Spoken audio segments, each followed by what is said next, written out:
Chef ಸೋಮಸ್ kitchen. ಇವತ್ತು ಒಂದು beautiful ಆದಂಥ ಒಂದು ಜಾಗಕ್ಕೆ ನಿಮ್ಮನ್ನು ಕರ್ಕೊಂಡು ಬಂದಿದ್ದೀನಿ. ಆ ಜಾಗದ ಹೆಸರು ಲಿಂಗಬುದ್ದಿ ಕೆರೆ. ನಮ್ಮ ಮೈಸೂರಿನ ರಾಮಕೃಷ್ಣ ನಗರದಲ್ಲಿರೋ ಒಂದು ಬ್ಯೂಟಿಫುಲ್ ಆದಂಥ ಲೇಕ್. 5:30 9 ಗಂಟೆ ಮತ್ತು ಸಂಜೆ 4:00 7 ಗಂಟೆವರೆಗೂ ಇದು ಓಪನ್ ಇರುತ್ತೆ. ಈ ಪಾರ್ಕ್ನ ಇಂಪಾರ್ಟೆಂಟ್ ಆದ ವಿಷಯ ಅಂತಂತಂದರೆ ಇಲ್ಲಿ ಸಣ್ಣ ಪುಟ್ಟ ಜಿಮ್ನಾಸ್ಟಿಕ್ ವಸ್ತುಗಳಿದೆ, ಇಲ್ಲಿ ವಾಕ್ ಮಾಡ್ಬೋದು, ಇಲ್ಲಿ ಒಂದು ಸಣ್ಣ ಗ್ರೌಂಡ್ ಇದೆ, ಅಲ್ಲಿ ನೀವು ಶಟಲ್ ಕಾಕ್ ಏನಾದರೂ ತರದಿದ್ರೆ ಅದನ್ನು ಮಾಡ್ಬೋದು. ಹಾಗೆ ಇಲ್ಲಿ ಒಂದು 4 ಎಕರೆ ನಡೆಯುವಂಥ ಜಾಗ ಇದೆ, ನೀವು ಅಲ್ಲಿ ವಾಕ್ ಮಾಡೋದಕ್ಕೆ ವಾಕ್ ಮಾಡ್ಬೋದು. ಇಲ್ಲೊಂದು ಪುಟ್ಟ ದೇವಸ್ಥಾನ ಕೂಡ ಇದೆ. ಈ ಪಾರ್ಕ್ನ ಹಿಂಭಾಗದಲ್ಲಿ ನಿಮಗೆ ಲಿಂಗಬುದ್ದಿ ಅಂತ ಹೇಳೋ ಒಂದು ಶಿವನ ದೇವಸ್ಥಾನ ಕೂಡ ಇದೆ.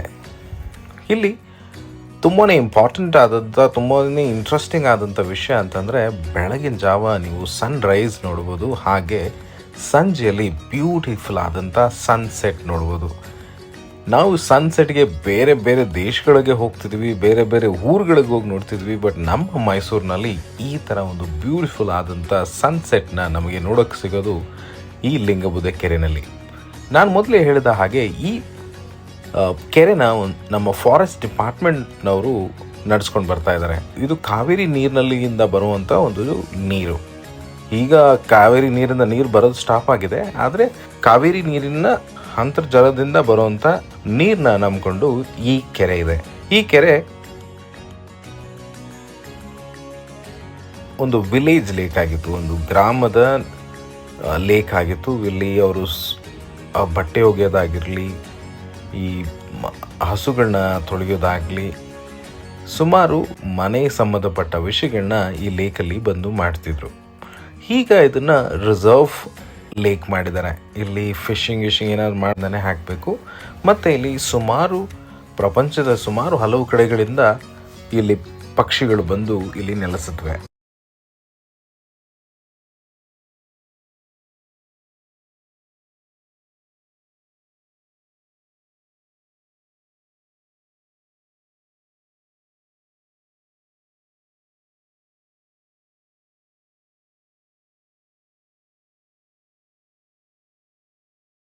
ನಾನಂತೂ ಇಲ್ಲಿ ಬಂದು ತುಂಬಾ ಒಳ್ಳೆ ಟೈಮ್ ಸ್ಪೆಂಡ್ ಮಾಡಿದೆ, ವಾಕ್ ಮಾಡಿದೆ. ಇಲ್ಲಿರೋಂಥ ಪಕ್ಷಿಗಳನ್ನ ನೋಡಿ ನನಗೆ ತುಂಬಾ ಖುಷಿ ಆಯಿತು. ಇಲ್ಲಿ ಒಂದು ಬರ್ಡ್ ವಾಚ್ ಟವರ್ ಕೂಡ ಇದೆ, ಅಲ್ಲಿ ನಿಂತ್ಕೊಂಡು ನೀವು ದೂರದಲ್ಲಿರುವಂಥ ಪಕ್ಷಿಗಳನ್ನೂ ಕೂಡ ನೀವು ಅಲ್ಲಿಂದ ನೋಡ್ಬೋದು. ಹಾಗೆ ಸುಮಾರು ಒಂದು 2-3 ಸ್ಪಾಟ್ಗಳಲ್ಲಿ ಸನ್ಸೆಟ್ ತುಂಬಾ ಬ್ಯೂಟಿಫುಲ್ಲಾಗಿ ಕಾಣಿಸುತ್ತೆ. ನೀವು ಯಾವಾಗಾದರೂ ಮೈಸೂರಿಗೆ ಬಂದರೆ, ಮೈಸೂರಲ್ಲಿ ಇದ್ದರೆ ಈ ಜಾಗನ ವಿಸಿಟ್ ಮಾಡಿ, ಹಾಗೆ ಸನ್ಸೆಟ್ ಮತ್ತು ಸನ್ರೈಸ್ನ ಎಕ್ಸ್ಪೀರಿಯನ್ಸ್ ಮಾಡಿ. ಹಾಗೂ ಒಂದು ಫ್ರೆಶ್ ಆದಂಥ ಹೇರ್ ಸಿಗುತ್ತೆ ಒಳಗೆ, ಬೇರೆ ಯಾವುದೇ ರೀತಿ ವೆಹಿಕಲ್ಸ್ಗಳು ಅಕ್ಕಪಕ್ಕ ಓಡಾಡೋದಿರೋದ್ರಿಂದ ಒಂದು ಫ್ರೆಶ್ ಆದಂಥ ಒಂದು ಗಾಳಿ ಸಿಗುತ್ತೆ. You will really enjoy. ಹಾಗೆ ನಾನು ಮೊದಲೇ ಹೇಳಿದಾಗೆ ಇಲ್ಲಿ 4 ಕಿಲೋಮೀಟ್ರ್ವರೆಗೂ ನೀವು ಇಲ್ಲಿ ನಡೆಯೋಕ್ಕೆ ಸ್ಪೇಸ್ ಇದೆ. ಬಟ್ ಏನಪ್ಪ ಅಂತಂದರೆ ಅದನ್ನು ನೀವು ಒಂದು ಫಾರೆಸ್ಟ್ನಲ್ಲಿ ಹೋಗುವ ಹಾಗೆ ನಿಮಗೆ ಫೀಲ್ ಆಗುತ್ತೆ. ರೋಡ್ ಮಾಡಿಲ್ಲ ಅವರು, ತಾರ್ ರೋಡ್ ಅಂತಿಲ್ವೇ ಇಲ್ಲ, ಮಡ್ ರೋಡ್ ಇರುತ್ತೆ. ಮಡ್ ರೋಡಲ್ಲಿ ನೀವು ನಡ್ಕೋಗ್ತಾ ಇರೋ ಹಾಗೆ ಒಂದು ಕಡೆ ಫುಲ್ ಗ್ರೀನರಿ, ಇನ್ನೊಂದು ಕಡೆ ಹೋಗ್ತಾ ಇದ್ದಂಗೆ ಫುಲ್ ಬ್ಯಾಂಬೂ ಗಿಡಗಳಿರುತ್ತೆ. ಹೀಗೆ ಒಂದೊಂದು ಕಡೆ ಹೋಗ್ತಾ ಇದ್ದಂಗೆ ನಿಮಗೆ ಒಂದು ಫಾರೆಸ್ಟ್ನ ಫೀಲ್ ಕೊಡುತ್ತೆ. ಆ್ಯನಿಮಲ್ಸ್ ಅಂತೂ ನೋಡೋಕ್ಕಾಗಲ್ಲ, but you can feel the forest. ಇಲ್ಲಿ ಸುಮಾರು ಕಡೆ ಕೂರೋದಕ್ಕೆ ಚೇರ್ಗಳು ಕೂಡ ಮಾಡಿದ್ದಾರೆ. ಹಾಗೆ ಇಲ್ಲಿ ಪಬ್ಲಿಕ್ ರೆಸ್ಟ್ ರೂಮ್ ಕೂಡ ಇದೆ. ಹಾಗೆ ನೀರು ಕುಡಿಯೋದಕ್ಕೆ ನೀರು ಕೂಡ ಅವೈಲೇಬಲ್ ಇದೆ. ಈ ಪಾರ್ಕ್ಗೆ ಎಲ್ಲ ಥರ ವಯಸ್ಕರು, ಎಲ್ಲ ಜನಗಳು ಕೂಡ ಬರ್ಬೋದು, ಇನ್ಕ್ಲೂಡಿಂಗ್ ಮಕ್ಕಳಿಗೂ ಕೂಡ ಅಲ್ಲಿ ಕಿಡ್ಸ್ ಪ್ಲೇ ಏರಿಯಾ ಮಾಡಿದ್ದಾರೆ.